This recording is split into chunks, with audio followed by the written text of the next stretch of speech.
tangled roots. Lisa let out a cloud of smoke and started talking. From what I learned from Bartek's grandma, you're asking the wrong questions about the wrong people. Her voice was so soothing. Alright, let's lean into it a bit. I don't want to be high rage through all of this. I closed my eyes and just went with the story. This is tainted land, girl, she continued. So much blood was spilled that Pusya almost lost her mind. Please explain that name, please.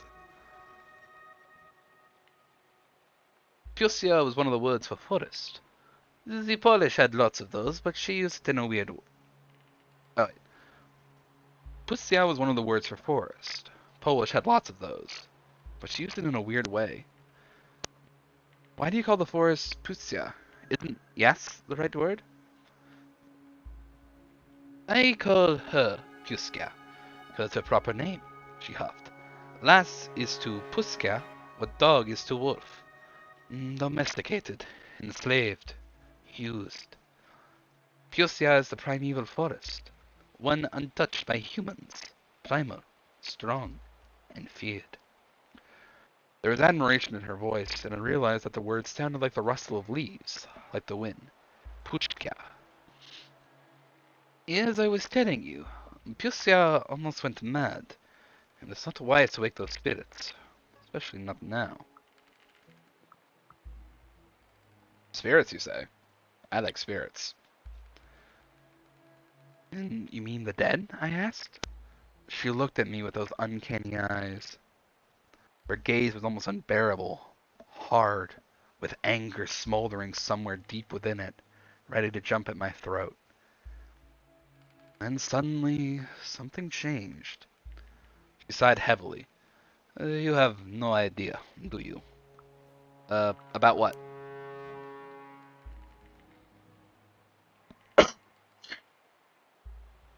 What do you mean? I asked. So you have no idea who you are? She stated. Nobody told you what it was like here during the war and after it. Her eyes lost focus as though she was looking at something only she could see. In 1939, when the war broke out, first came the Germans and then the Russians. You know, they actually worked together. Stalin never forgot that he was beaten by the Poles in 1920. She shot me a glance. I nodded politely. I didn't really care, but I nodded politely. Oh, you have no idea what I'm talking about. It doesn't matter, really. She took a drag. Anyway, many millions of lives later, Stalin and Hitler stopped sleeping together, so to speak. And the Germans came, and then the Russians again. And then there were the forest soldiers. The forest part got my attention. I nodded so she would continue. The forest part got my attention. They started as Polish soldiers, but then the war ended, and they became guerrillas to fight the Russian occupation, and then they ended up as desperate bandits, she sighed. For the people who lived here, they were all the same. Germans, Russians, forest soldiers. They killed, they maimed, they tortured and burned villages. It didn't matter what language they spoke. She looked sad. How do you know this? Because I am curious if this is like, fuck, how long do werewolves live? I don't think werewolves have extended lives. Because, like, she only looks like she's 30. I think it said. How did she know? How do you know all of that? I asked. My great-grandparents were from here, she sighed. After the war, there were some changes, and my whole family was sent to Siberia to die. My grandmother was the only one who survived. She met a Buryat shaman, and here I am. But your story is tangled with all of this. She looked straight at me. Have you ever wondered what your grandfather did during the war? Suddenly I felt dizzy.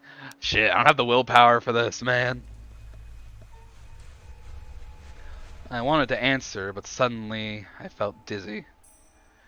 Smoke from her joints smelled funny, of forest moss, strange herbs, and ash and blood. I literally don't have the willpower. I was drifting away. What had she done to me? I tried to stand up, but a wave of smells and sounds and visions washed over me, and I drifted away. We are sitting around the fire deep in the pusha. The others are sleeping. I listen to the whisper of the leaves. The forest is speaking to me, demanding action. It's me to be its revenge. I understand what has to be done. I can't wait to be the forest's revenge. I wake the others and tell them the plan. Tomorrow we're going to burn a village. I sit by the fire and listen to wolves howling to the moon, weeping for their slain brothers and sisters. Then, the vision ends. When I came to my senses, Lisa was still looking at me. I'm gonna run this over in my head. I understood what you're saying. I looked at her. Something from my family's past casts a shadow on my future. She shrugged. I've told you everything I know. If you want more, talk to my girlfriend. We'll be at the logging site tomorrow. Yeah, good idea. My grandfather was a forest soldier. Okay. I will, I said. Now I finally knew who and what to ask. There you are, Bartek waved to me. I thought I'd lost you. I said my goodbyes to Lisa and we went back.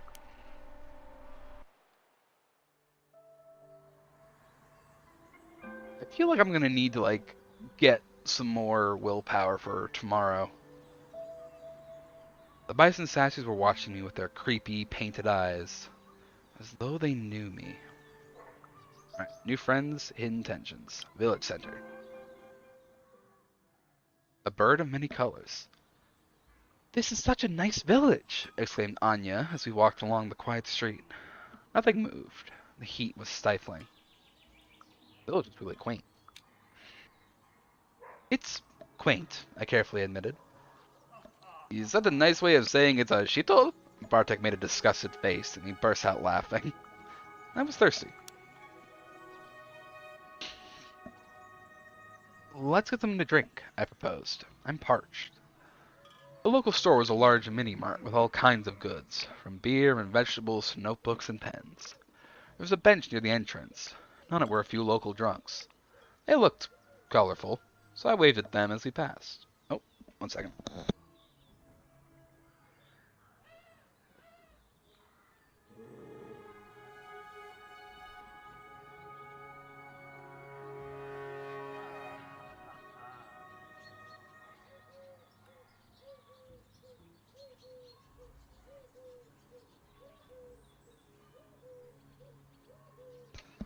That was my sister coming in. She wanted to say goodnight before she went to bed. Alright. Back to it we go. Just gonna do a quick check of stream health. Everything is actually working still. That is wonderful. Love to see it. Let's see, where was I? Oh yeah. They looked colorful, so I waved at them as we passed. One of them wolf whistled and Bartek winced. Assess the threat. They just creepy guys or like they actually do something? Oh, analytical up. They're drunk and no threat, I said, assessing the situation. We can always walk away. If they try to stop us, all it'll take is a firm push. One or two kicks, and then we can make a run for it. Why do you even plan like that? Plan things like that? Anya shook her head in disbelief. My stepdad sent me to self-defense course when I was 12. I shrugged. To help me with my anger management issues. We spent some time inside browsing the Latvian, Lithuanian, and Belarusian goods. Why was there almost nothing Polish here? Who in their right mind drinks coriander soda? Putting the soda back on the shelf, we heard a commotion coming from outside. Loud voices. Some slurs, some curses, and a clear, mockingly polite, "I'm so sorry, darlings. I don't understand. Do you like my skirt?" Oh, fuck, Bartek murmured under his breath. I want to see what's on the go. I looked outside. There was someone standing next to the drunkard's bench. They were definitely not local. The person was old, Not helpless granny old, but old, with deep wrinkles and a narrow mouth. They had the unisex grace of a tired, heroin-preserved rockman. Their shoulder-length, disheveled hair completed the look. They definitely look out of place, but I also like the style. I think I noticed they look very out of place here first. It looked like someone had teleported them there from a different planet. And a clean shave and eyes highlighted with eyeliner. Their nails were painted in bright blue. They wore heavy army boots, an outrageously red skirt, a tank top, and lots of leather jewelry. On their bag there were pins. Lots of pins. All kinds of LGBTQA flags, some anarchist and pacifist symbols, and some German band stripes. I want to talk to this guy. This guy's interesting. Guy, gal, whatever they are, I want to talk to them. Kim, neutral. I smiled and, ignoring the men, approached the foreigner. Hi, I'm Maya. I just got here, I said. He looked at me with a serene smile. Nice to meet you, Maya, I said with Oh, German. How do I do a German accent? If anything, the voice I'm doing for Bartek is probably more German than Russian at this point. It's nice to meet you, Maya, I said with an unmistakable German accent. I'm Kim.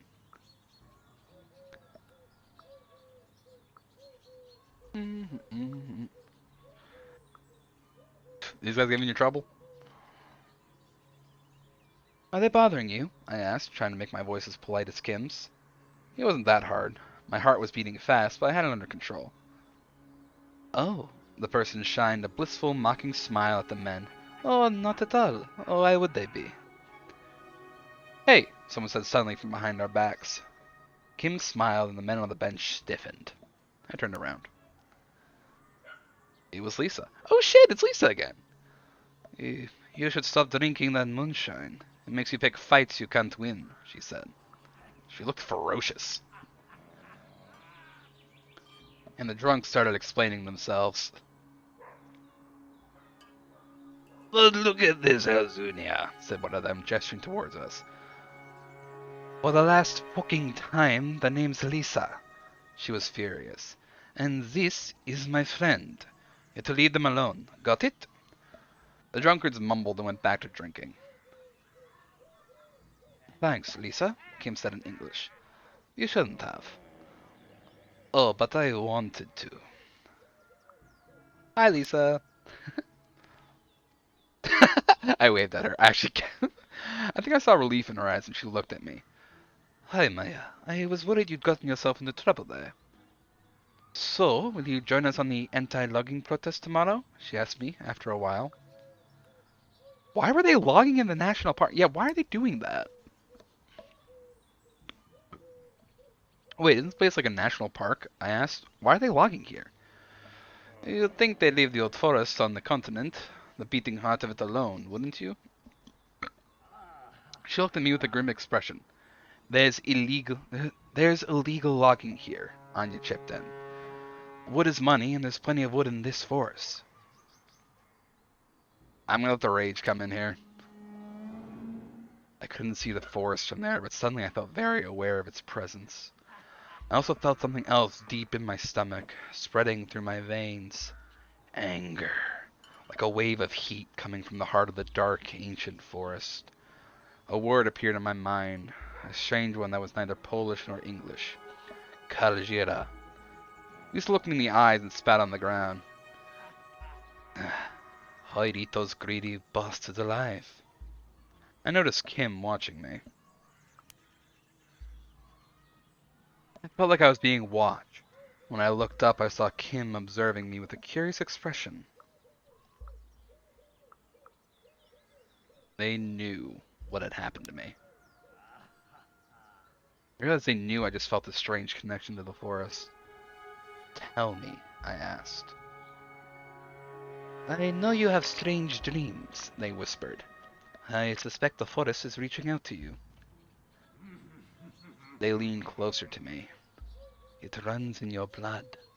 The words were like a punch to the gut. Trust me. I know. I don't want to spend my willpower right now. I didn't want to hear. Wait.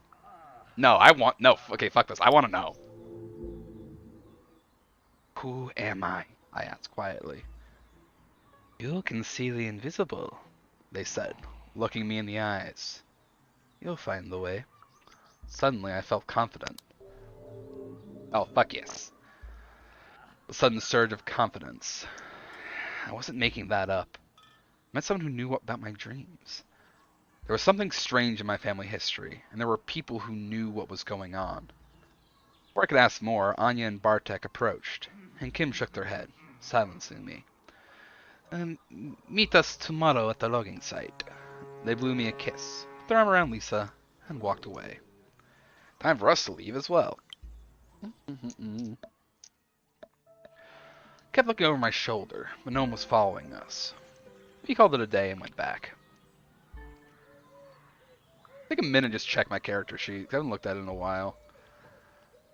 My spiritual and inspiring are up. I'm not brave at all. People were scared of my family, scared to show my family grave. My grandfather was a forest soldier after World War II and afraid that he did something terrible at the time. How did the stranger know about my dreams and the secrets of my family? Anya and Bartek are friendly. Bart family is complicated. Kim is neutral. Olga is neutral. Lisa is sympathetic. Okay, that's how it's all going. The B&B was quaint. I left Anya and Bartek outside. They looked like they needed some time alone to say their goodbyes. When I got out of the shower, Anya was back, smiling and a little flustered. Oh, what a day, she smiled. So, what do you think? I made a quick mental inventory of everything that had happened that day. The graveyard. What happened here that people are still vandalizing my family's grave? What did my grandfather do? Put a hand on my shoulder. Oh, whatever it was, it's not your fault. It wasn't, but it could be my responsibility. Scene at the shop. Remember the shop? The tension seemed almost unnatural. A few words more and it would be a regular fight. Maybe they just envied Kim's style, Anya tried to joke. She seemed worried. Cutting down the forest. Anya is loyal. Hell yes! Can't believe they're logging here. I shook my head. Isn't the forest on a UNESCO list or something? Yeah, I know. I want to check out this protest people were talking about. Maybe we could go there tomorrow. Now, the thing about... Oh, knock. 1 second.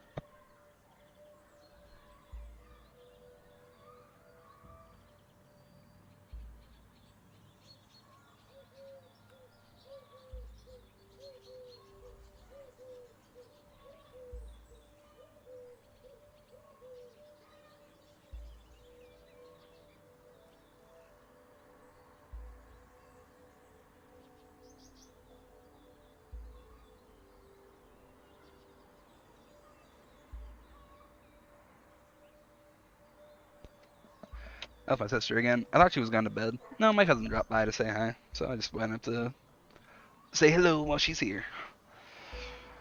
How's my model? Okay, it's not like moved around or anything. Good job. Here's the thing. I don't think I want to tell Lisa. I want to tell Anya about the thing Lisa told me. Not yet. Because that is strange. I'm just going to say I don't feel like talking anymore. You know what? I'm seriously tired. Let's call it a day, shall we? Soon we were both in our beds, ready to sleep. I lay in my bed for some time, trying to make some sense out of everything that I learned and experienced that day. The gibbous moon was shining through the window. A gentle wind was blowing. When I closed my eyes, I could still see the weird vision I had that day. My roots were here. I could feel them, almost touch them, and they were reaching to me. Closer to answers. I should go and see the logging protest. Felt that the answers I was looking for were within my reach. I just had to go and see the logging protest, meet the right people, and make them talk. For a long while, all these thoughts became blurry. They slowly started to turn into pictures, sounds, and colors. Off. A night in the woods. A lonely ray of moonlight shines on the broken nameplate at the old grave. Imprisoned under the cold, shiny stone, the dead wait for something. My senses are heightened. I see the moon cutting the sky in half. A weapon. I am a cub. I am a seed. I'm gonna go with I'm a cub. I am a wolf cub, like the ones my grandfather told me about. I will grow and my fangs will become sharper. I will taste blood. I feel a pull and I surrender to it. I run toward a clearing. There are piles of fresh corpses of people who died too young, skinned and mutilated. Their loved ones stand around them, grieving, unable to do anything, waiting. Suddenly they are just trees and tree trunks. Look around. My nostrils flare. Who did it? Who murdered the trees? There's a stench in the air like meat rotting in acid, but somehow worse. I see the monstrous army. Their mandibles are whirling chainsaws. Their long metal arms are wrapped with black pipes that look like glistening intestines. Their smell is vile. They wait, unmoving. Pay respect to the dead. I go to the dead trees, kneel next to them. Words come to me in a language that I don't remember, that I know. Words about revenge and death and sacrifice. And then my voice tells me to look at the sky. There, between the stars, two shapes circle each other. An old, sad wolf, with gray hair and a white weasel. They keep their eyes on one another as they continue their dance. Suspicious, but not hostile. Need to fight the enemy. The awful, rotting stench. I know that much. But how can we do that when we don't trust each other? They stop. They look at me in the clearing. Okay, this is interesting. I think it's because my spiritual is so high I can do this. So I want to do this. I bless you. The forest has a relationship to me. I spill my blood and bless them with words that I do not recognize, but that I understand. They come down to me, and their voice is the voice of the Pusha. Come back. You have been away for too long a time. I wake up. Oh, that is cool. That is a damn cool scene. Chapter 2. The logging. Okay, so I've only been like reading for about an hour and got through prologue in chapter 1, so alright. I'm liking this. I'm liking this a lot. I need a drink. Where's my water bottle to? Actually, where's my water bottle gone? I had a water bottle. Huh. No water, but I got juice. I guess I'm juicing tonight. It's a juice night. It's not a euphemism for like alcohol. This is just actual apple juice I keep.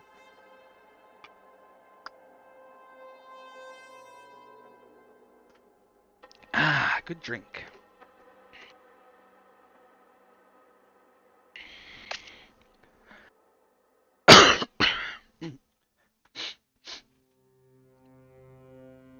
Alright, chapter 2.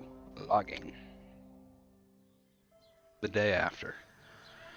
The next morning was full of sunshine and birdsong. I could smell the heat of the afternoon building. Those long, honey-like hours in late June when the earth isn't tired of its own warmth yet. But it was crisp and pleasant now. I get up. I sat on my bed for a moment, letting my feet dangle from it. Felt overwhelmed. The weight of the previous day had coiled up somewhere in my chest. I didn't really know what to think about everything I learned. There was the dream. Then I remember the dream, the clearing, the animals in the night sky, waiting for me. Took a shower, ate something without really paying attention, and went out. Anya joined us. We're half through the forest when Bartek caught up with us. You are right, Anya. The protest is important.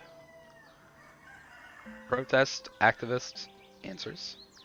Can't even go into Beazawaya town, so to the forest we go.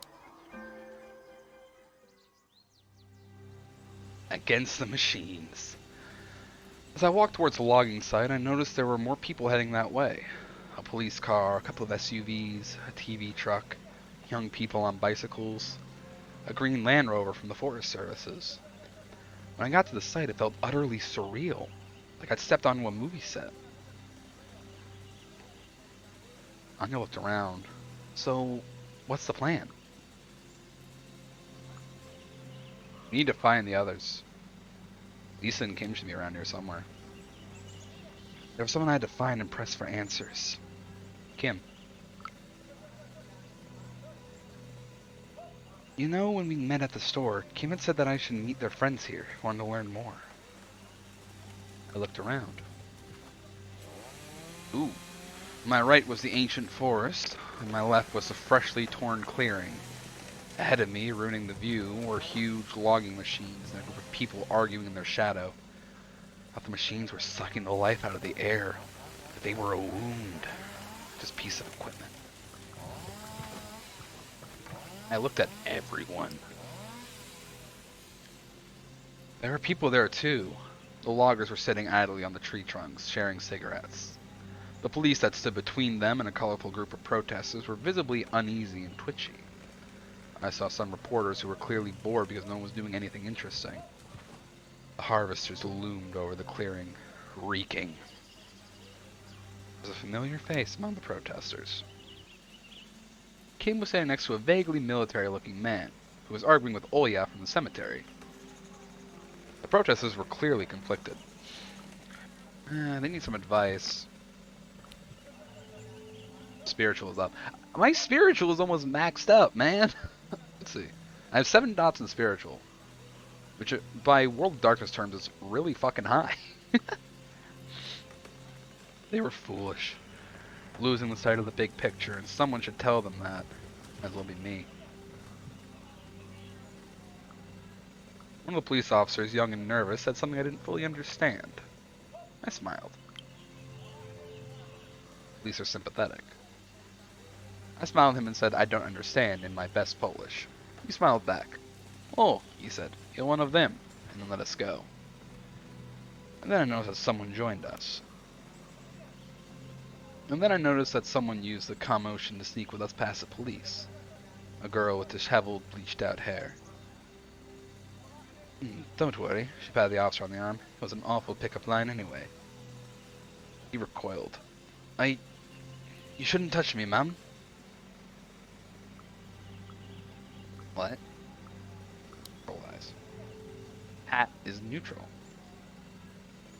Roll eyes wanted to say something, but I was interrupted. Pat! Some guy called her from the gathering. Could you come here? I need to show Olga that chart. She sighed, reaching to her backpack, taking out a tablet. And they're at it again, she remembered under her breath and winked at me. Coming! He went towards the activists.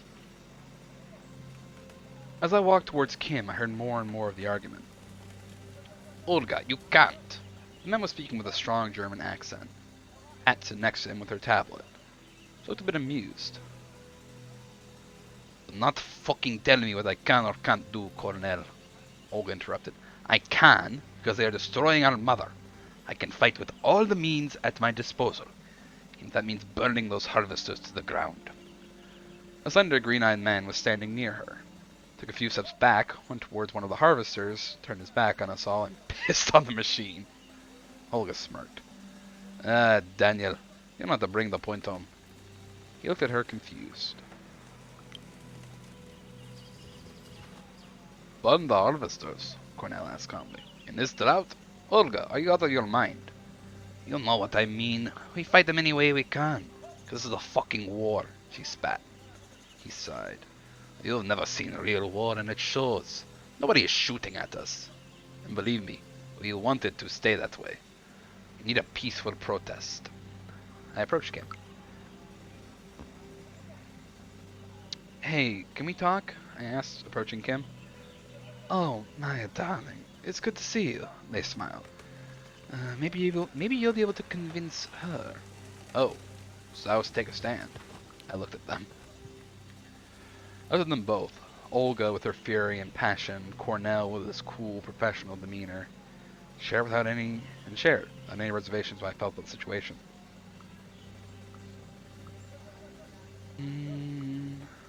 On the tread. Wasn't that personal victory? I mocked them both? Yes, that's great. Hey, can you settle this argument? I hate both of you. So it's not about personal victory.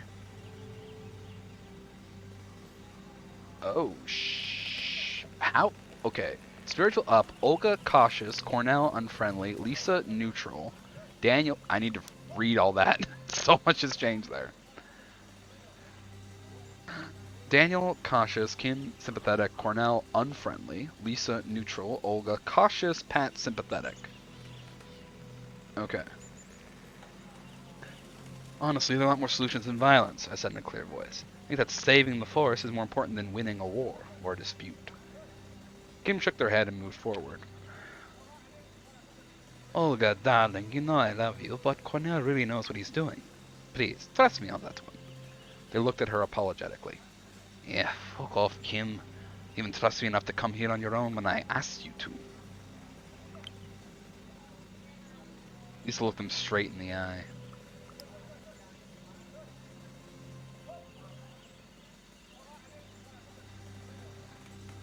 Kim, you want to teach me about violence? She looked him straight in the eye. About fighting oppression. Just because your boss went to what? One mission in Afghanistan? Her Polish was peculiar. Kind of mellow. Cornell winced. Leave Kim alone. I didn't know what to say. It seemed the whole discussion would be derailed. No, I'm not gonna let that happen. This needs to happen. Hey, guys, the forest? I said, the logging? The protest? Olga unclenched her fist. Cornell looked back at her and chuckled softly. You almost punched me. The conversation was over, at least for the time being. Cornell, together with his cronies, walked towards the reporters, while Olga went back to the group of people standing in the shadow of an old oak tree.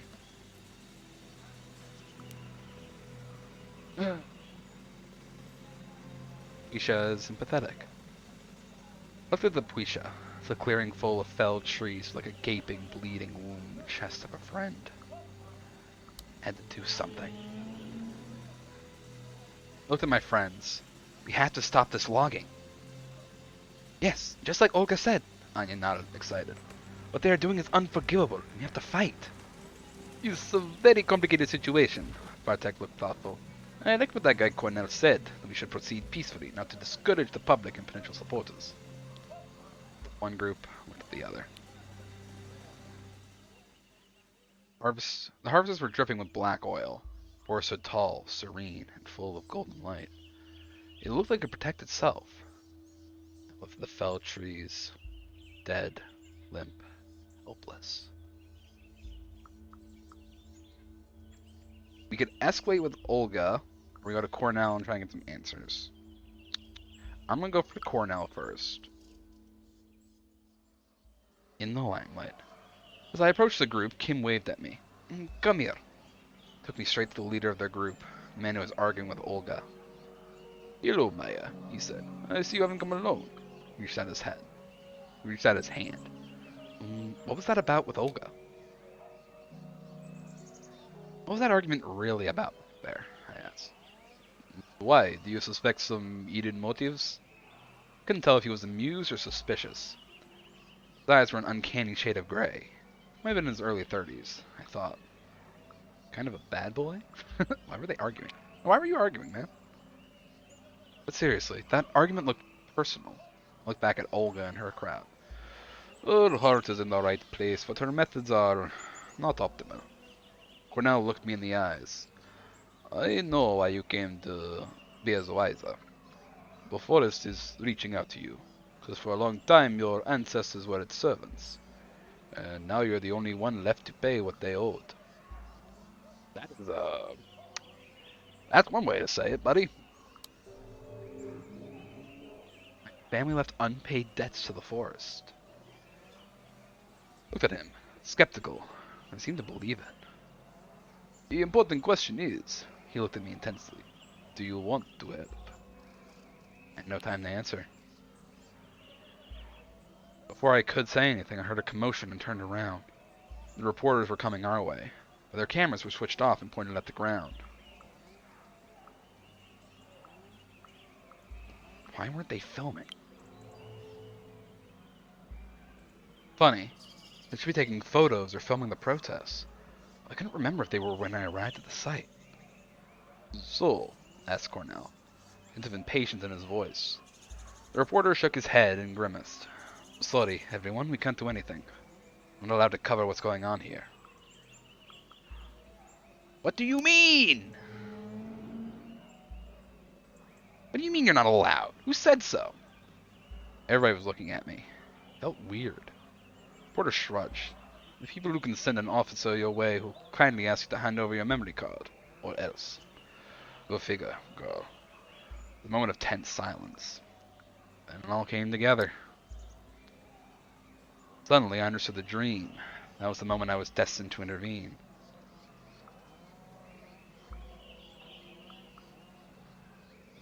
Huh?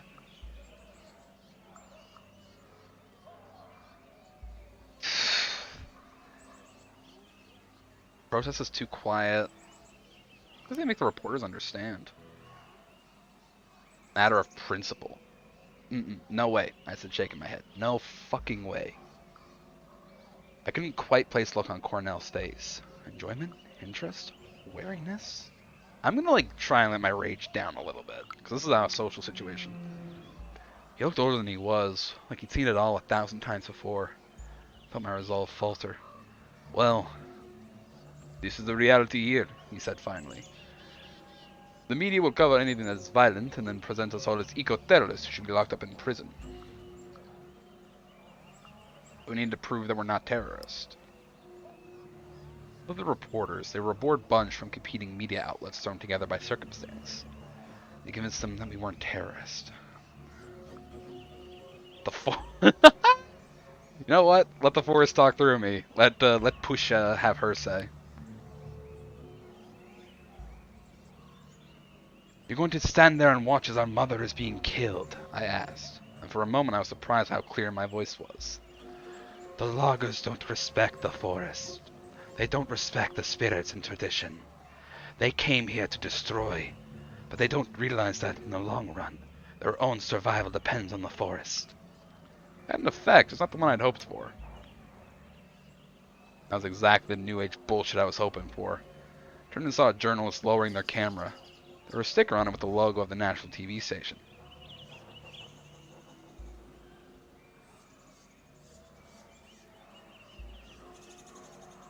I was throwing a few shots of that freak. He pointed to Kim. Why are deeds from the traditional way of life in the Polish countryside? Porter started saying into his microphone.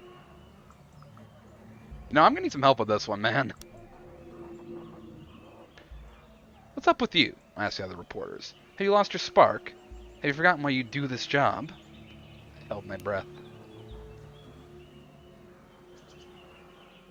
The naive, spiritual, and multicultural versus local, materialist, and traditional angle could work. They looked at one another. Okay, give us your best show. They turned to Cornell. I want you to meet Dr. Patricia Myers, he said, presenting the somber woman with short, bleached-out hair. She's a specialist in endangered species, and has something very interesting to share with you. I did well. I called a success. This is the moment when you exit the scene. Kim turned me around and gently but firmly pushed me away. We'll be in touch, they whispered. I like Kim. They're cool. Ugly truth. When I was on the road to the village and nobody could see me, I doubled over and vomited. I always felt violently sick when there was too much to process at once. In the whole commotion, I lost Anya and Bartek from my sight. I was alone. So I thought. Hey, are you alright? A voice behind me said. I jumped. A woman was walking towards me. It's still too much. It was too much, I whispered. All of that. We walked slowly towards the village, and we talked. I learned that she was an independent German reporter, come here about a month ago. Her name was Erika. So why are you protesting the logging? She asked after a few minutes of small talk. Mm, for personal reasons. I came here for personal reasons, and I've dropped in the middle of some eco-guerrilla campaign, I shrugged. And for many reasons. My interests are aligned with the protesters. I looked at her. And why are you asking?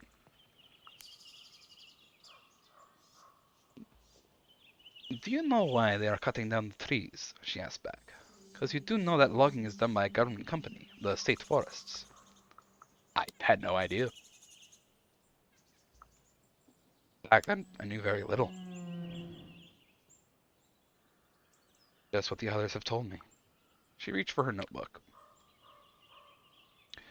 It all started with spruce bark beetles. Erica looked into her notes and started explaining the whole situation. That year, the beetles' infestation was of catastrophic proportions. The forest decided the only way to stop it and save the rest of the forest was to cut down as many infested trees as possible.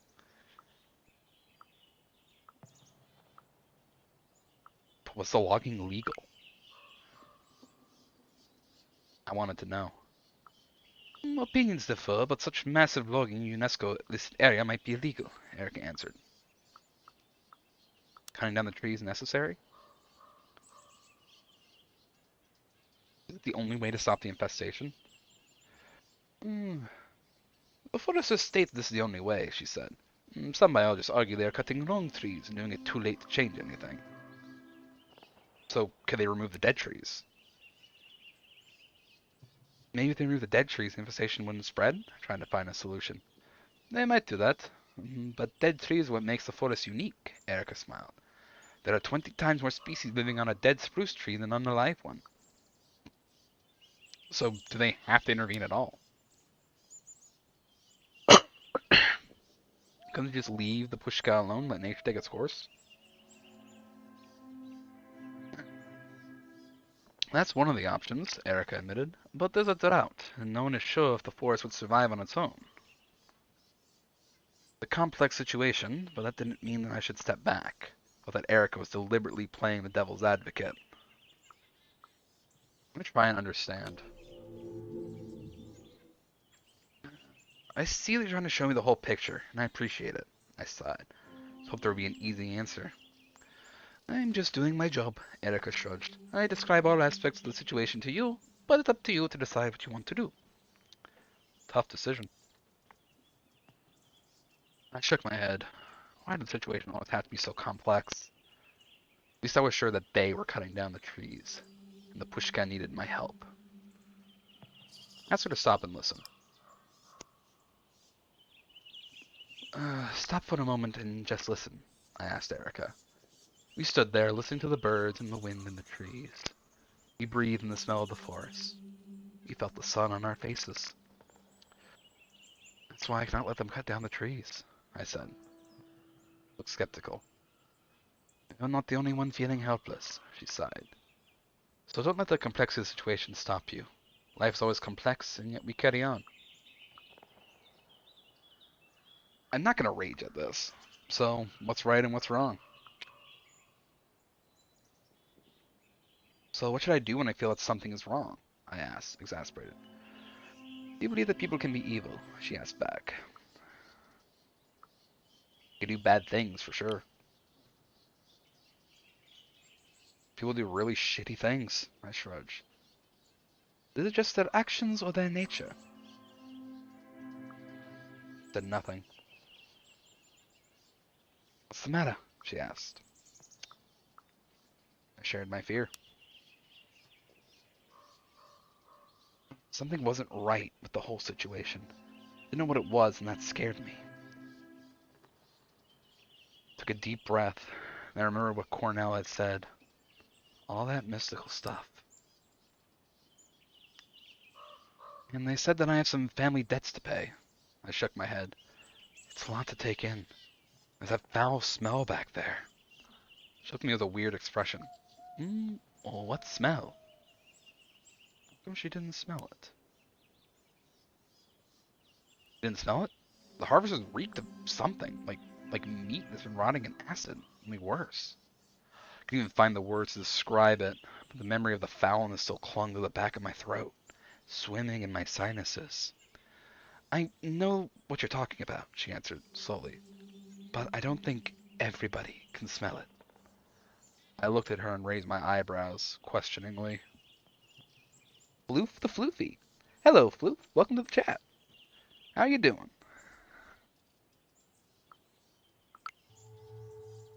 The press are friendly. Sweet. There was sympathy in her eyes. You'll learn in your own time if you stay here long enough, said, clearly wanting to drop the topic.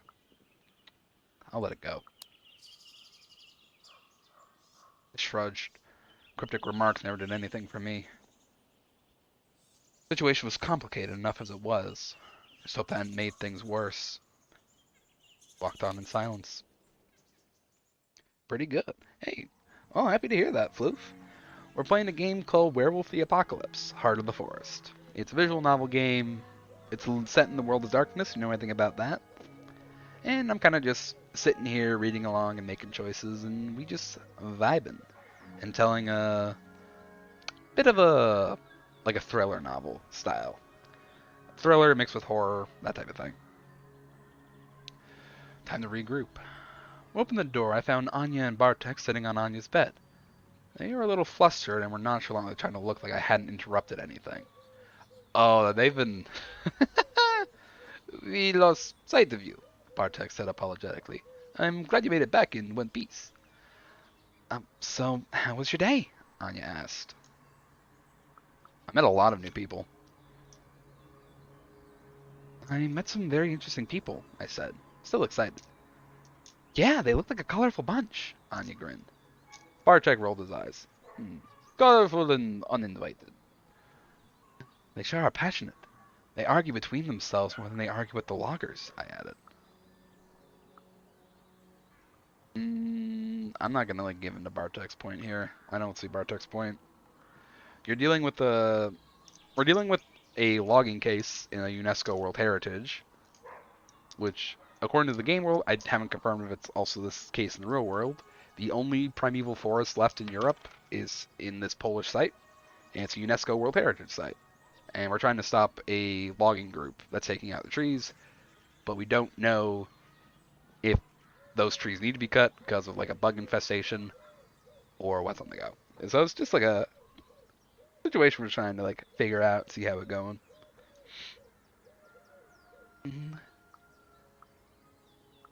They gave an interview. I sort of gave an interview, I shrugged, but I'm afraid they'll manipulate the shit out of it. Interview? But you only just got here, Anya exclaimed. Bartek shook his head, frustrated. They never talk with the locals, he mumbled. It just sort of happened, I shrugged. Learned a lot. Do you know the government supported the logging even when it was illegal? I shared my dismay. If they support it, it can't be illegal, Bartek crossed his arm. Of course it can. Threw my arms up, frustrated. I don't see Bartek's point. It was all I wanted to share. I shrugged. Just another day in Białowieża. We sat for a while in silence. You know, there's more to see here than Białowieża, Bartek said to me. You should visit Pogorzelski, Biedy, Teremiski, Salonka. See the open-air museum and the bison. The logging is not all that happens here. Couldn't see everything. It'd be great if I could see everything, but I can't, I shrugged. I want to focus on the logging, even if I'm missing something else. And how's the search for your roots going? Asked Bartek, clearly wanting to change the topic. I'm going to share. I've learned a lot. And it seems that my ancestors lived around the forest for a long time, I said. Some kind of debts to be paid. Wow, Anya looked impressed. Honestly, I'm not sure what to think, but if you need something, just let me know. I'm tired.